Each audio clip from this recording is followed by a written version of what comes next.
வணக்கம். நம்ம சின்ன குழந்தைங்கள கேட்டோம் அப்படின்னா, நான் டாக்டர் ஆக போறேன் அப்படின்னு சொல்லுவாங்க. என்ஜினியர் ஆக போறேன் அப்படின்னு சொல்லுவாங்க. இல்ல சில குழந்தைங்க நான் டீச்சர் ஆக போறேன்னு சொல்ற குழந்தைங்க இருக்காங்க. சில குழந்தைங்க நான் ஆஸ்ட்ரோனட் ஆக போறேன்பாங்க. இல்ல நான் ஒரு சயின்டிஸ்ட் ஆக போறேன் அப்படின்னு சொல்ற குழந்தைங்க இருக்காங்க. மோஸ்ட்லி குழந்தைங்க வந்து 10th படிக்கும்போதே, அவங்களோட 10th முடிச்சு 11th போகும்போதே அவங்க என்ன ஸ்ட்ரீம் எடுக்கிறாங்கன்றத பொறுத்து அவங்க படிக்கிற கோர்ஸ் மேக்ஸிமம் முடிவாகிடும். இதில் இப்போ ஒரு பெரிய ட்ரெண்டாக போகிறது நீட் எக்ஸாமுக்கு நான் ப்ரிப்பேர் பண்ணுறேன் அப்படின்னு சொல்கிறது ஒரு ப்ரெஸ்டீஜியஸ் விஷயமா பார்க்குற குழந்தைங்க இருக்காங்க. அதுவே சில குழந்தைங்க வந்து இல்லை எனப்பா நீட்டாக எனக்கு வேணாம்ப்பா அப்படின்னு சொல்கிற குழந்தைங்களும் இருக்காங்க.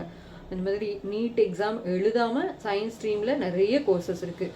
அதை பற்றின தகவல்கள் தான் நம்ம பார்க்க போகிறோம்.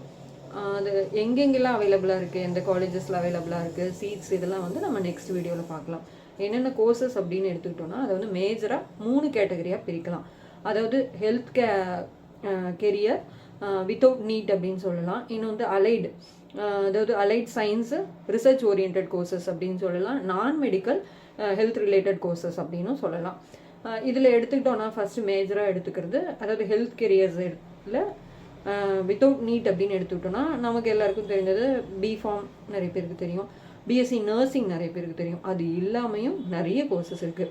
எஸ்பெஷலி பிஎஸ்சி நர்சிங் எடுத்துக்கிட்டோம் அப்படின்னா நர்சிங் கோர்ஸ் படிக்கும்போதே ஜெர்மன் இப்போ கற்றுக்குறாங்க, ஜெர்மன் லாங்குவேஜ் கற்றுக்குறாங்க அப்படின்னா அவங்களுக்கு ஜெர்மனில் நல்ல ஸ்கோப் இருக்குது. லைக்வைஸ் இப்போ யூஎஸ்லாம் பார்த்தோம்னா நம்ம பிஎஸ்சி நர்சிங் முடித்தவங்களுக்கெல்லாம் நல்ல வேலை வாய்ப்புகள் இருக்குது.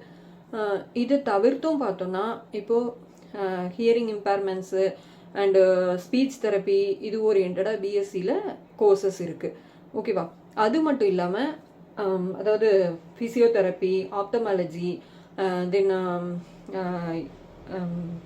அனஸ்தீசியா டெக்னீஷியன்ஸு இவங்களோட தேவைகள்லாம் இருக்குது. ஸோ அது ரிலேட்டடான கோர்சஸ்க்கு நல்ல வேலை வாய்ப்புகள் இருக்குது அப்படின்னு சொல்லலாம்.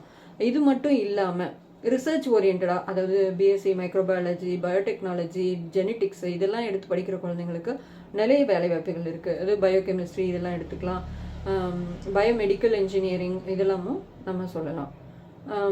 இதில் எடுத்துக்கிட்டோம் அப்படின்னா இப்போது ஒரு ஃபார் எக்ஸாம்பிள் இப்போ மைக்ரோபயாலஜிஸ்டோட வேலை அப்படின்னு பார்த்தோன்னா லேபில் மட்டும் லேபுன்றது எல்லா இடங்கள்லையும் அவசியமான ஒன்றா இருக்குது. அதாவது ஹெல்த் கேர் அவசியமாக இருக்க இடங்கள் எல்லாத்துலேயுமே.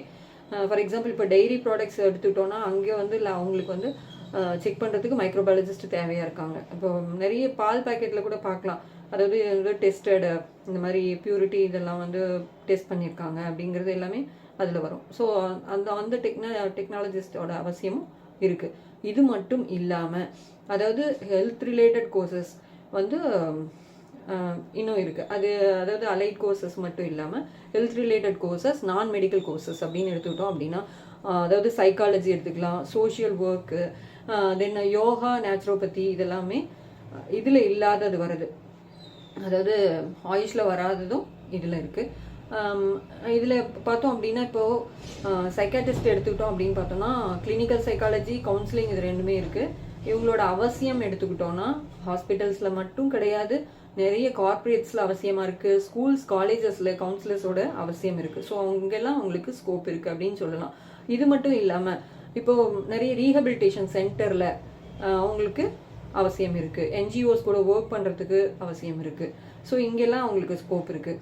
அது மட்டும் இல்லாமல் ஹாஸ்பிட்டல் அட்மினிஸ்ட்ரேஷனில் அந்த மாதிரி எடுத்துக்கிட்டோம்னா hospital administration and health care இதில் எல்லாமே அவங்களுக்கு வாய்ப்புகள் அதிகம் இருக்குது. ஸோ இவ்வளோ வாய்ப்புகள் இருக்கும்போது இதை பற்றின புரிதலோட அதாவது ஒரு இன்ஃப்ளூயன்ஸ் ஆகாமல் இன்ஸ்பிரேஷனாக எடுத்துக்கிட்டு இதில் இந்த துறையில் சாதித்தவங்கள ஒரு இன்ஸ்பிரேஷனாக எடுத்துக்கிட்டு தனக்கு பிடிச்ச கோர்ஸ் அப்படின்னு படித்தாங்கன்னா அவங்க கண்டிப்பாக இந்த சமுதாயத்திற்கும் நம்ம எஸ்டிஜி கோல்ஸ் அட்டைன் பண்ணுறதுக்கும் ஒரு பேக் போனாக இருப்பாங்கன்றது நம்ம அசைக்க முடியாத நம்பிக்கை. நன்றி.